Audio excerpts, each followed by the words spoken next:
L'agent Daniels se croyait invincible. Pendant des années, il avait abusé de son pouvoir, harcelant et violentant, surtout les Noirs. Alors, lorsqu'il aperçut une femme noire dans la salle d'audience, il n'hésita pas. Il la saisit brutalement, la repoussa et l'humilia sous les yeux du juge, désireux de lui faire sentir sa domination. Mais soudain, elle plongea la main dans sa veste et en sortit un badge. Un silence choqué envahit la salle. Daniels, déstabilisé, recula, son visage devenu livide, réalisant qu'il n'avait pas affaire à n'importe quelle femme. Ce moment de vérité semblait éclairer la pièce, balayant les injustices accumulées, tandis que des murmures circulaient parmi les témoins. Le juge, préparant son verdict, observait la scène.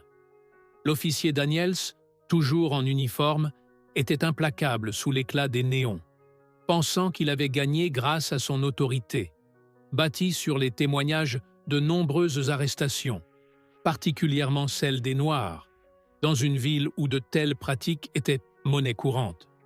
Ce jour-là, il croyait que rien ne changerait. Cependant, alors que les portes au fond de la salle s'ouvraient, une femme vêtue d'un tailleur noir élégant entra, imposant une autorité silencieuse mais puissante. Elle se dirigea vers la galerie, son regard ne quittant pas Daniels, qui continuait de parler.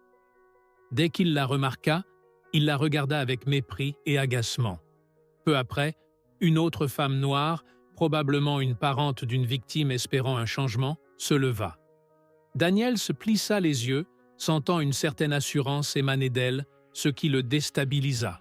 « Asseyez-vous, madame » grogna-t-il, s'avançant vers elle. « Ce n'est pas votre affaire » répondit-elle d'une voix calme. Daniels, moqueur, répliqua avec sarcasme. « Tu as perdu, ce n'est pas ici que ça se passe. » Un silence lourd tomba sur la salle. Le marteau du juge semblait suspendu, tandis que quelques spectateurs laissaient échapper des murmures de surprise. La femme, implacable, restait debout, les yeux fixés sur lui. « Lâchez ma main » ordonna-t-elle d'une voix ferme mais tranquille. Malgré la pression de sa prise, Daniels, pris de court, se sentit légèrement déstabilisé. « Et sinon » cracha-t-il en lui envoyant une légère poussée, persuadé de garder le contrôle. Mais elle ne bougea pas, plongeant de nouveau sa main dans sa veste. Ce geste provoqua chez lui une réaction instinctive. En un instant, il tenta de sortir son arme. La salle retint son souffle. D'un geste précis, elle en sortit un badge, modifiant instantanément l'atmosphère. L'air se fit soudainement glacial. Le sourire arrogant de Daniels s'effaça. Son visage pâlit et ses doigts se détachèrent du bras de la femme. Le badge, scintillant sous les néons, n'était pas un badge ordinaire. D'une voix calme mais autoritaire, elle annonça « Officier Daniels, je suis le chef René Carter, et depuis ce matin, je suis ton supérieur. » La salle explosa de murmures étouffés. Daniels, pétrifié, n'arrivait pas à réagir.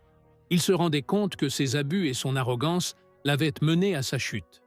Le juge, frappant à nouveau son marteau, marquait l'instant d'une prise de conscience collective.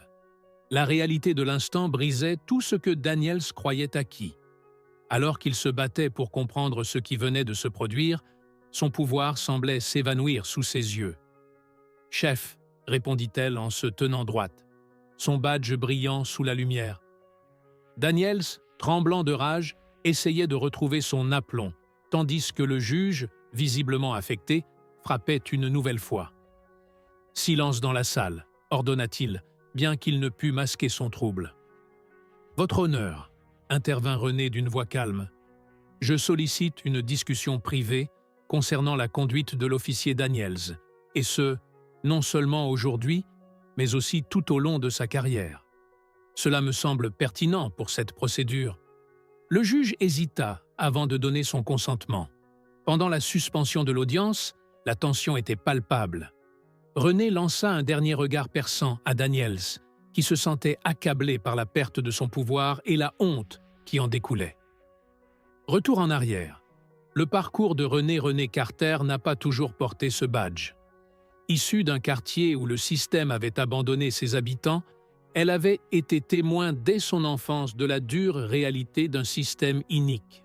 Son père, pasteur, prêchait la justice dans un quartier où elle était pratiquement inexistante pour les familles noires. À 16 ans, elle fut témoin de l'arrestation brutale de son frère aîné, un acte sans raison. Ce soir-là, la violence de l'événement la marqua profondément. Elle sut alors que pour changer les choses, elle devrait pénétrer ce système et le transformer de l'intérieur. Malgré les obstacles de racisme et de doute, elle franchit chaque étape, déterminée à faire bouger les choses. Et aujourd'hui, elle était la première femme noire à diriger la police de la ville. Sa mission était claire: éradiquer la corruption. Dans la salle d'audience, l'atmosphère était électrique. Daniels savait qu'il devait agir. Il composa rapidement un numéro, utilisant ses relations pour tenter de se sauver. « Oui, c'est moi », dit-il d'une voix basse, dès que la ligne se connecta. « Nous avons un problème », répondit une voix de l'autre côté. René était dans une salle privée avec le juge et l'avocat de la défense. « Votre honneur », annonça René en posant un lourd dossier sur la table. « J'aimerais que vous jetiez un œil à l'affaire Jamal. » Le juge ouvrit le dossier. À l'intérieur, des rapports sur des abus de pouvoir, tous liés à un même nom, officier Daniels. Son visage se ferma immédiatement. « Pourquoi n'ai-je pas vu ces documents plus tôt ?»« Parce qu'ils s'en étaient bien cachés, » répondit René froidement. « Mais ça, c'est terminé. » Un coup à la porte interrompit le moment. Un officier entra, l'air préoccupé. « Chef Carter, vous devez voir cela immédiatement, » annonça-t-il. René le suivit dans le couloir. À l'extérieur, les journalistes s'étaient rassemblés. Daniels, entouré de son avocat et de quelques officiers, était devant un micro. « Il s'agit d'une répression politique, » disait-il. « On me cible parce que j'ai respecté la loi. » René serra les dents. Il savait qu'il allait devoir se défendre, mais la vérité ne pourrait pas être étouffée. À l'intérieur du tribunal, la véritable bataille venait de commencer. Alors qu'elle retournait dans la salle, son téléphone vibra. Un message des affaires internes. « Soyez prudent. » Daniels savait toujours des protections, pensa René, consciente que le combat s'annonçait difficile, mais qu'elle s'y était préparée depuis des années.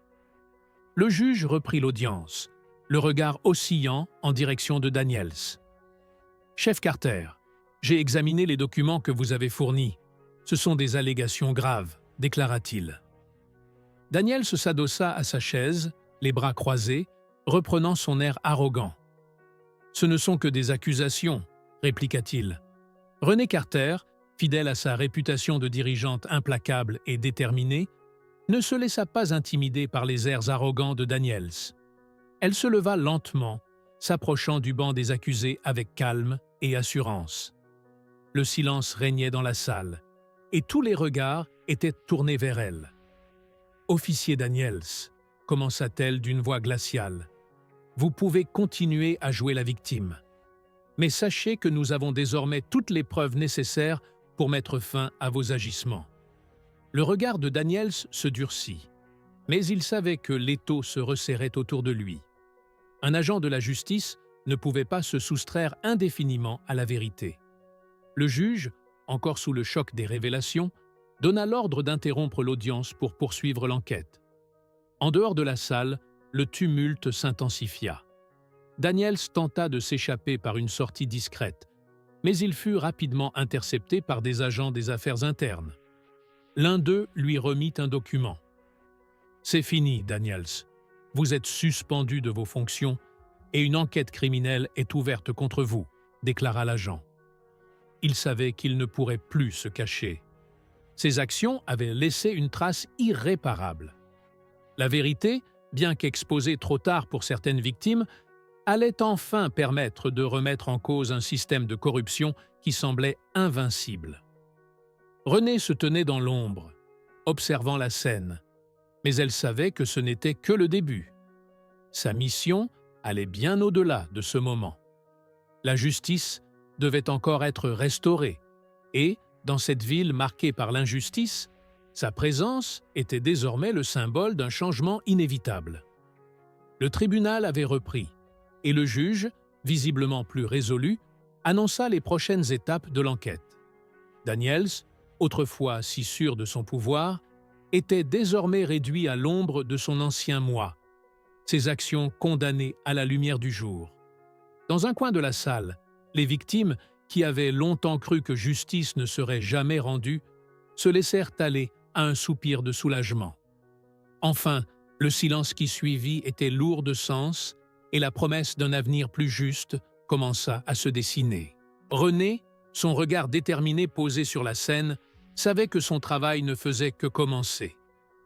Mais ce jour-là, dans cette salle, la justice avait eu un premier triomphe.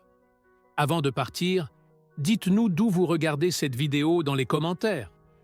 Et si vous avez apprécié cette histoire, n'oubliez pas de vous abonner à la chaîne et d'activer la cloche pour ne rater aucune de nos prochaines vidéos. Nous publions 3 vidéos par jour, à 12 h et à 15 h et à 19 h tous les jours.